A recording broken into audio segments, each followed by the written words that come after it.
Bien, comme je vous le disais, nous allons poursuivre l'étude de Job. Alors, si Job vous intéresse et que vous n'avez pas vu les prédications précédentes, je rappelle que vous pouvez toujours retrouver les précédentes sur YouTube. Hein. Vous tapez tout simplement Église Baptiste Cahors et puis vous allez dans vidéo et vous avez toute une série, tout ce que j'ai prêché depuis quelques années. Voilà, donc vous pourrez retrouver en tout cas les 5 messages précédents d'aujourd'hui sur le livre de Job. Donc, je vous invite à ouvrir une Bible en Job chapitre 2. Nous allons poursuivre et terminer avec le chapitre 2 et aussi avec le chapitre 3 ce matin. Alors, le temps que vous cherchiez Job chapitre 2, verset 11, jusqu'à présent, je dirais que nous avons vu les terribles épreuves qui ont touché Job. Alors, est-ce que vous pouvez me rappeler quelles ont été ces épreuves?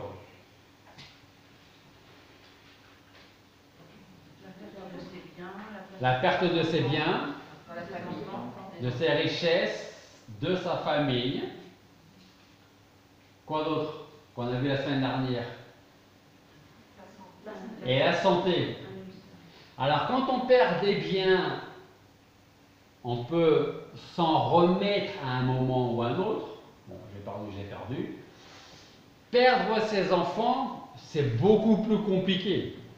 Donc quand vous êtes dans je ne sais même pas si c'est le bon terme, dans la peine, la souffrance d'avoir perdu vos biens, mais surtout d'avoir perdu vos enfants, et qu'en plus, vous perdez la santé, et que vous avez sur le corps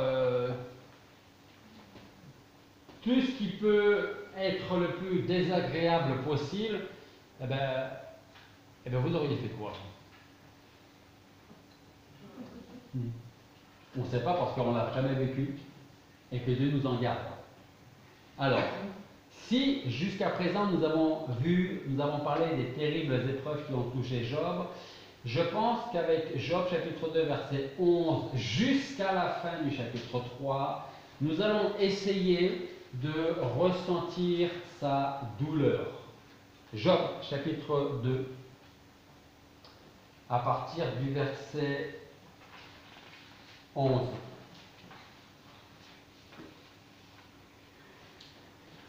Et 3 amis de Job, Eliphaz de Théman, Bildad de Souach, Sophar de Naama, ayant appris tous les maux qui lui étaient arrivés, partirent chacun de leur pays et convinrent ensemble d'un jour pour venir lui faire leurs condoléances et le consoler. Ayant de loin levé les yeux, ils ne le reconnurent pas, car alors ils élevèrent la voix et ils pleurèrent. Et ils déchirèrent leurs manteaux et ils jetèrent de la poussière vers le ciel au-dessus de leur tête. Puis ils restèrent assis à terre avec lui 7 jours et 7 nuits, et aucun d'eux ne lui dit une parole, car ils voyaient que sa douleur était fort grande. On reprend au chapitre 3.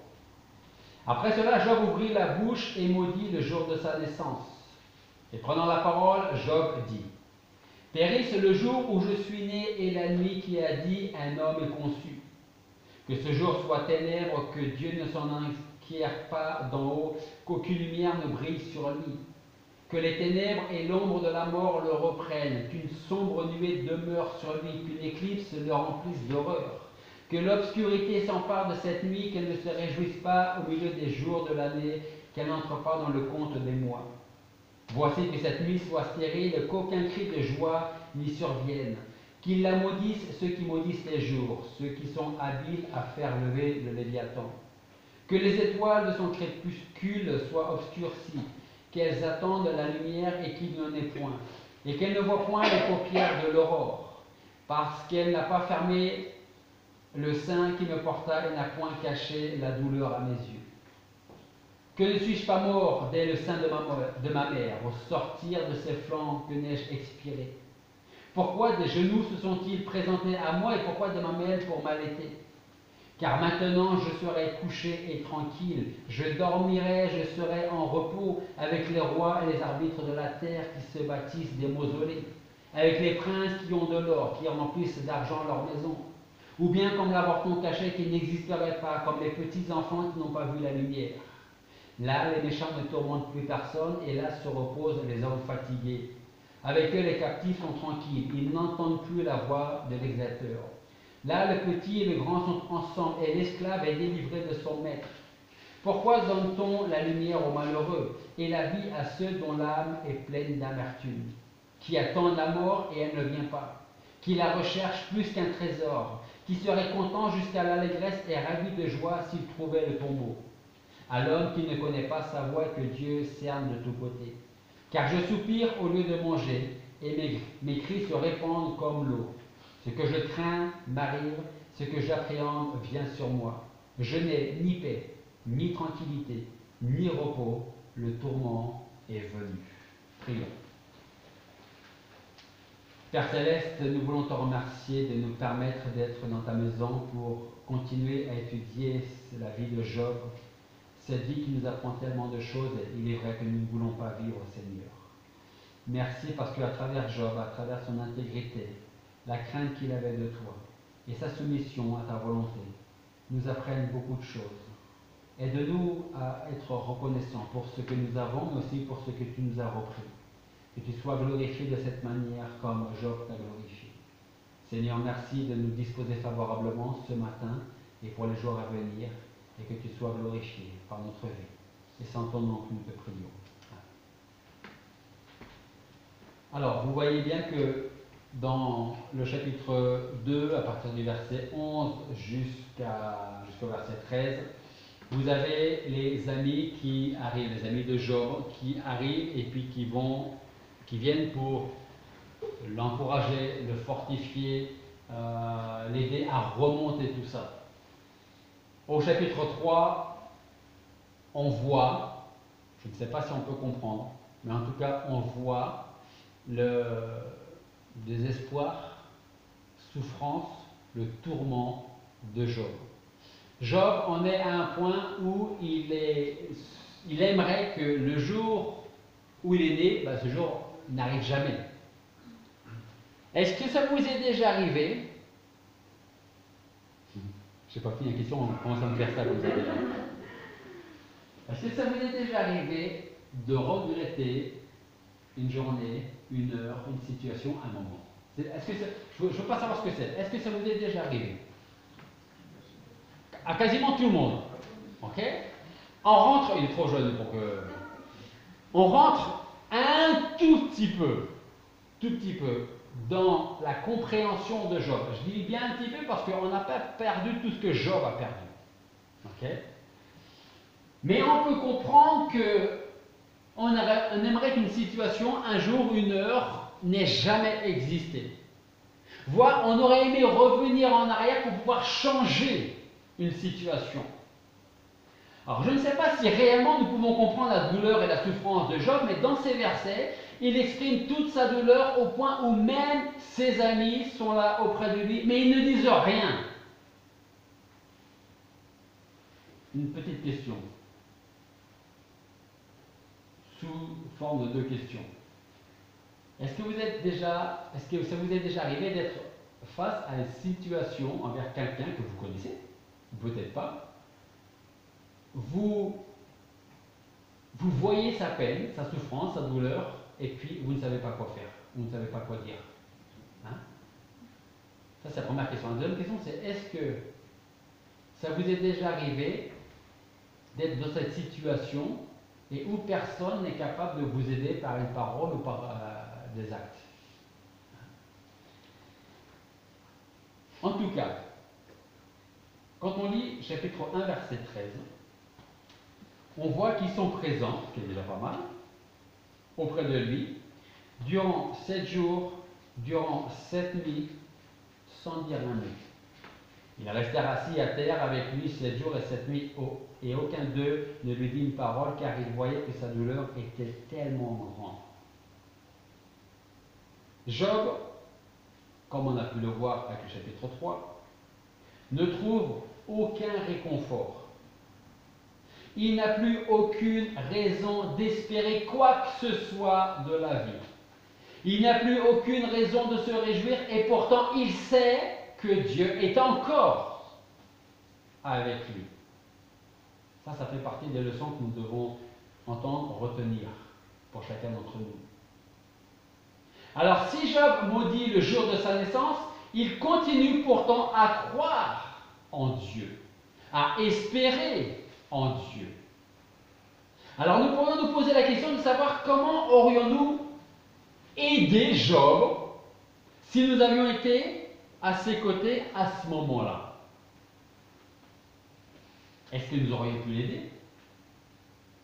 Qu'est-ce que nous aurions pu dire? Qu'est-ce que nous aurions pu faire? Vous savez, il n'est pas rare qu'une personne qui souffre, ça peut être arrivé à chacun d'entre nous, il n'est pas rare qu'une personne qui souffre ne souhaite pas parler.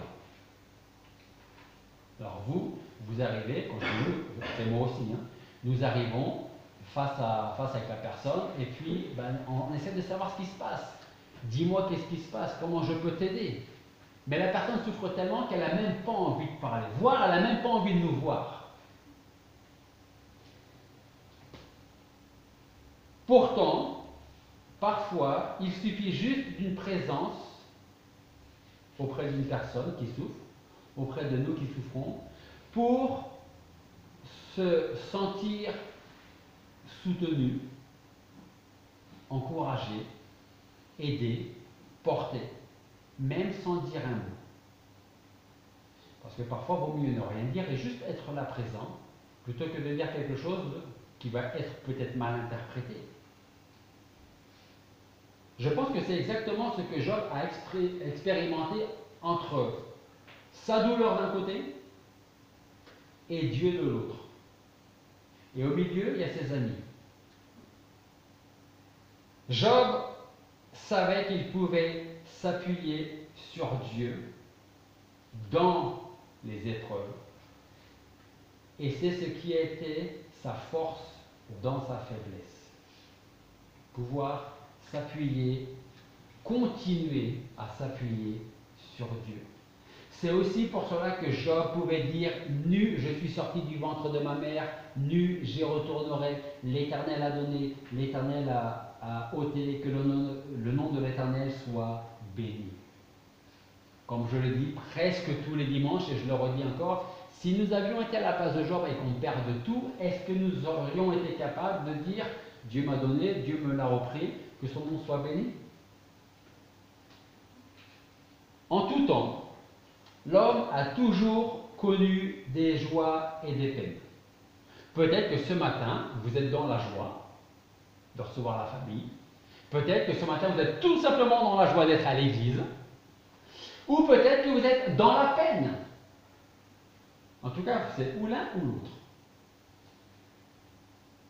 Et cela est également vrai pour les chrétiens. Parfois, nous serons dans la joie, parfois, nous serons dans la peine, et ça jusqu'à ce que le Seigneur revienne nous chercher. Alors, en tant que chrétiens, il est vrai que nous pouvons avoir toutes les raisons de nous réjouir parce que notre Dieu nous dit dans l'Écriture que toute chose concourt au bien de ceux qui l'aiment. Vous connaissez la référence, Romains 8, 28. Mais une autre raison de se réjouir est le fait que nous pouvons être, comme le dit l'apôtre Paul en Romains 4, 21, nous pouvons être pleinement persuadés que ce que Dieu promet, il peut aussi l'accomplir. Tout ce que Dieu promet, là je vais vous demander toute votre attention, tout ce que Dieu promet, il peut aussi l'accomplir. On parle de promesse de Dieu. Je vous pose une petite question et on y reviendra plus tard à la réponse. Selon vous, combien y a-t-il de promesses de la part de Dieu dans la Bible? Alors ça peut être des promesses de lui vis-à-vis de son Fils, vis-à-vis de l'Église, vis-à-vis des chrétiens. Combien y a-t-il de promesses de la part de Dieu dans la Bible? Et on va voir plus tard. Okay? En tout cas, Paul dit, moi Paul, je suis persuadé que ce que Dieu promet, il peut aussi l'accomplir. Et il continue un peu plus loin, chapitre 8 de Romains, verset 38, Paul, en disant: Je suis assuré que ni la mort, ni la vie, ni les anges, ni les principautés, ni les puissances, ni les choses présentes, ni les choses à venir, ni les hauteurs, les profondeurs, aucune créature ne peut nous séparer de l'amour de Dieu manifesté en Jésus-Christ. Et moi, je n'ajouterai même pas le coronavirus.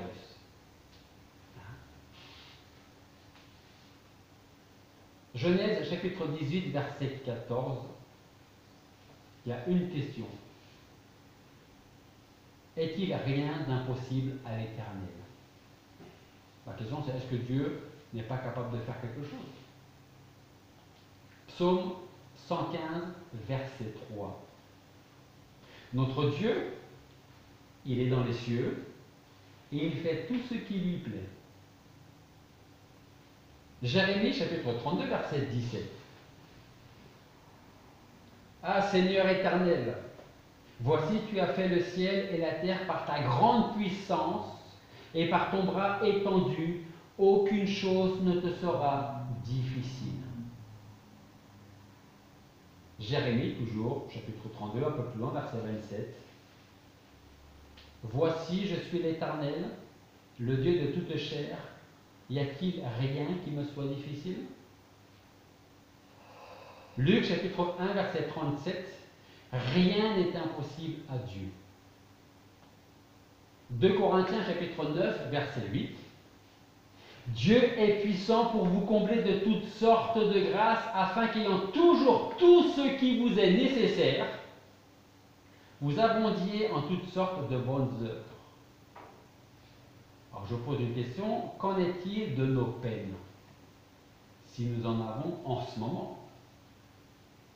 Est-ce que vous saviez que notre Dieu est le Dieu des consolations? Et ça, Job l'avait très bien compris. Nous trouvons un autre passage dans la parole de Dieu qui nous dit: Béni soit Dieu le Père de notre Seigneur Jésus-Christ, le Père des miséricordes, et le Dieu de toute consolation, qui nous console dans toutes nos afflictions, afin que par la consolation dont nous sommes nous-mêmes consolés de Dieu, nous puissions consoler tous ceux qui sont dans quelque affliction. Car comme les souffrances de Christ abondent en nous, ainsi notre consolation abonde par Christ. Et soit que nous soyons affligés, c'est pour votre consolation et votre salut, qui s'opère par la patience avec laquelle vous endurez les mêmes maux que nous souffrons aussi. Soit que nous soyons consolés, c'est pour votre consolation et votre salut. Ça, c'est Paul qui nous le dit en 2 Corinthiens chapitre 1, versets 3 à 7.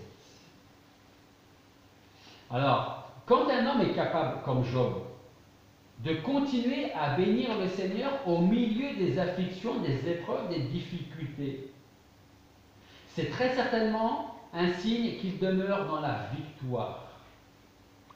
Et est-ce que vous savez pourquoi? Parce que Job, à aucun moment, n'a laissé un bout de terrain à l'ennemi pour s'en aller à murmurer contre Dieu. À aucun moment. Et en plus, je crois qu'on n'a jamais vu un chrétien persévérer dans la louange sans ensuite recevoir des bénédictions de la part de Dieu. Et ça, on le verra à la fin du livre de Job, d'ailleurs. Alors, si nous avions été à la place de Job, aurions-nous eu la même attitude? Posséder cette attitude est très certainement la meilleure des qualités, parce que la louange est le meilleur moyen de ne pas sombrer dans les pires pensées. Nous savons aussi que toute chose concourt au bien de ceux qui aiment Dieu, de ceux qui sont appelés selon son dessein. Notre Dieu est le Dieu des consolations. Regardez le psaume 34 avec moi. Psaume 34.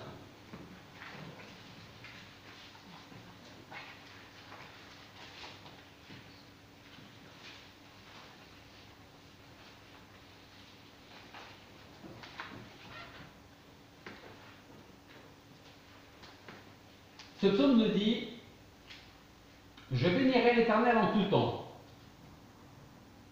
Sa louange sera continuellement dans ma bouche. Mon âme se glorifiera en l'Éternel. Les débonnaires l'entendront et se réjouiront. Magnifiez l'Éternel avec moi, exaltons son nom tous ensemble.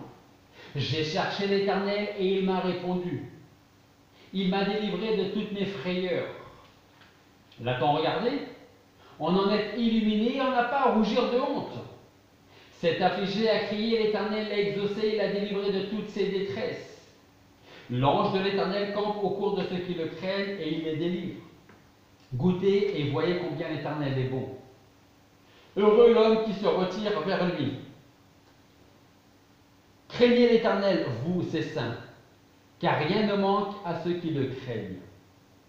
Les lionceaux ont disette et ont faim, mais ceux qui cherchent l'Éternel n'auront faute d'aucun bien. Venez, enfants, écoutez-moi, je vous enseignerai la crainte de l'Éternel. Quel est l'homme qui prenne plaisir à vivre, qui aime avoir les jours de bonheur? Garde ta langue du mal et tes lèvres de proférer la tromperie. Détourne-toi du mal et fais le bien. Cherche la paix et poursuis-la. Les yeux de l'Éternel sont sur les justes et ses oreilles sont attentives à leurs cris. La face de l'Éternel est contre ceux qui font le mal pour retrancher de la terre leur mémoire. Quand les justes crient, l'Éternel les exauce et il les délivre de toute leur détresse. L'Éternel est près de ceux qui ont le cœur brisé et il délivre ceux qui ont l'esprit froissé. Le juste a des maux en grand nombre, mais l'Éternel le délivre de tous. Il garde tous ses os, aucun d'eux n'est rompu. Le mal fera mourir le méchant, et ceux qui haïssent le juste seront détruits. L'Éternel rachète l'âme de ses serviteurs, et aucun de ceux qui se retirent vers lui ne sera détruit. Pour presque finir ce message, une question. Est-ce que vous avez déjà vu un chrétien abandonné par Dieu? La question n'est pas est-ce que vous avez déjà vu un chrétien abandonner Dieu, parce que ça on en connaît tous. Hein. La question c'est est-ce que vous avez déjà vu un chrétien être abandonné de Dieu? Il y a combien de promesses dans la Bible?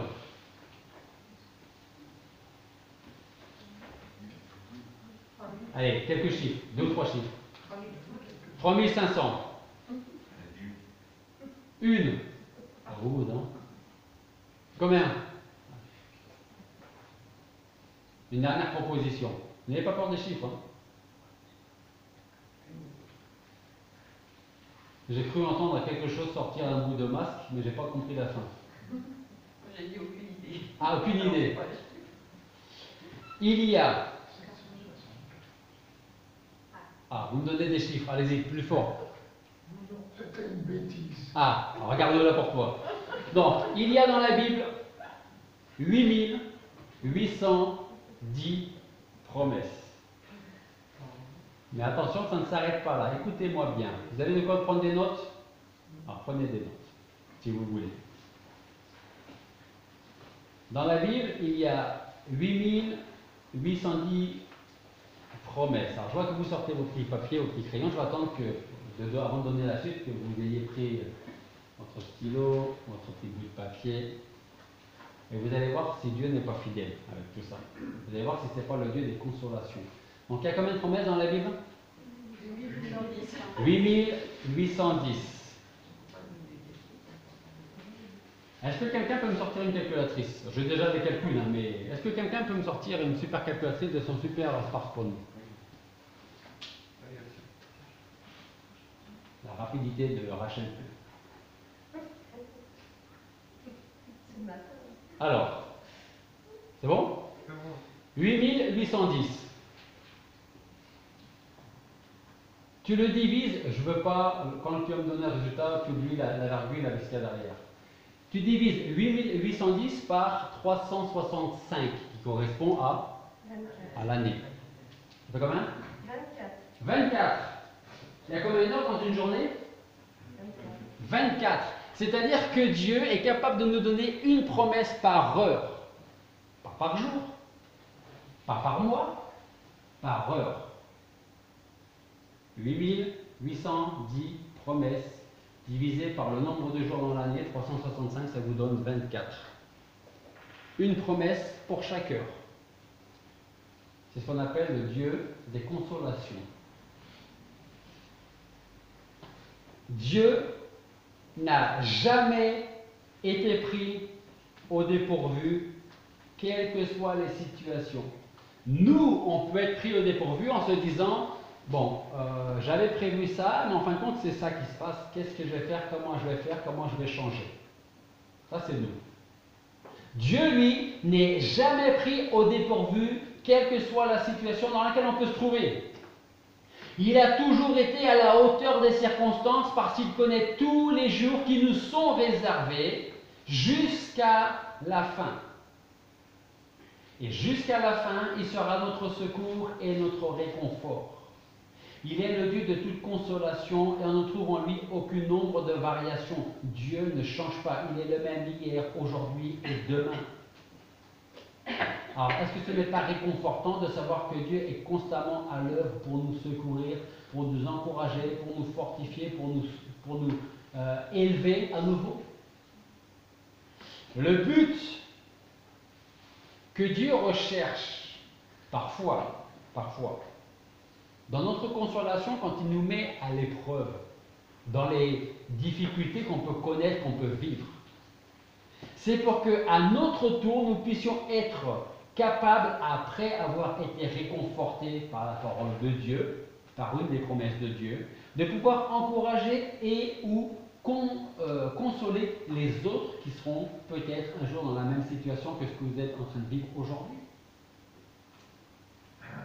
Béni soit Dieu le Père de notre Seigneur Jésus-Christ, le Père des miséricordes, le Dieu de toute consolation, qui nous console dans nos affections, afin que par la consolation dont nous sommes nous-mêmes consolés de Dieu, nous puissions consoler tous ceux qui sont dans quelque affliction. Alors si les épreuves sont surtout faites pour continuer à garder notre communion avec Dieu, pour fortifier notre foi, ces épreuves, ces difficultés sont aussi là pour que nous, à notre tour, par la suite, nous puissions aider les autres.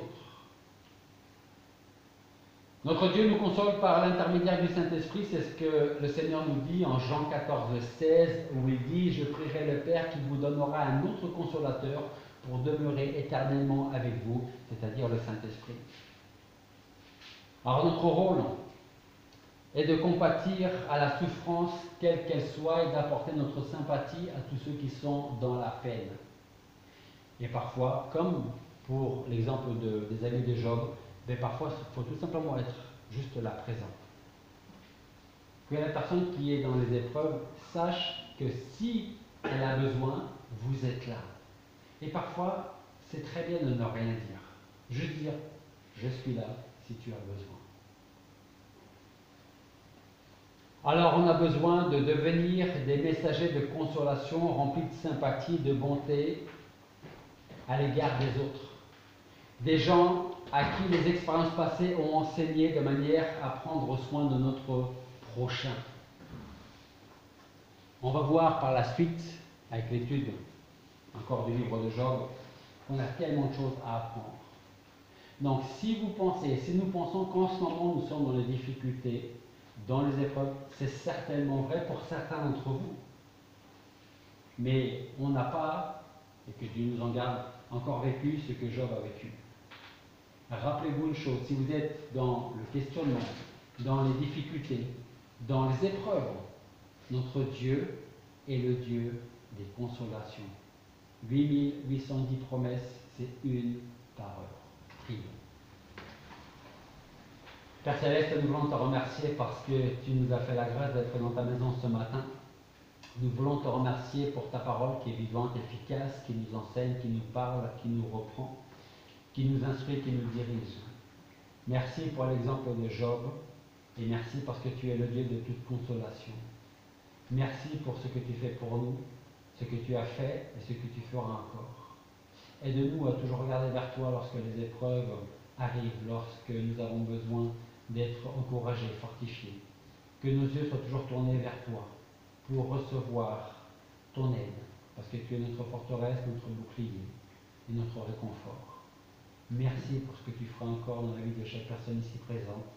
Et je veux te prier pour tous ceux qui ne te connaissent pas, que tu veuilles parler dans leur vie, dans leur cœur, afin qu'il puisse se tourner vers toi. Et sans ton nom que nous te prions.